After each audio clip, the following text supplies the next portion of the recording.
ඔය කැපකම තියෙන මිනිස්සු කැපකමද? යෝජනා මේ පැත්තේ ඉන්නවා උදේක දැක්කම මූණ පුම්මගෙන hina වෙන්න මිනිස්සු.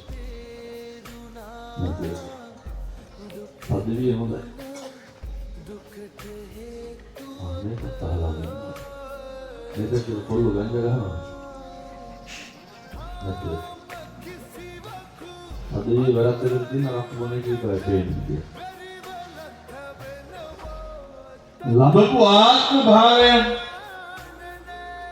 එකදු අකුසලයක්වත් නොකර මිනිස්සු හැම පව් වැඩක්ම කරන්නේ. ඔන්න ගහන විවිධ මතවල වලට පෙළඹෙච්ච තරුණ මහත්තුරුන්ගේ කවදාවත් ඔබට තනියෙන් හුරු වෙලා නැහැ.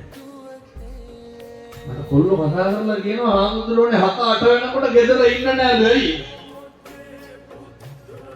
ඉතිලක්වත් ඕනේ උඹ වරේ කියනවා. සමහරක් වෙලාවකට කියනවා ඒ වුණාම මම මේ තරුණ මහත්තුරුන් කියන්නේ ගොංකම් හොඳ.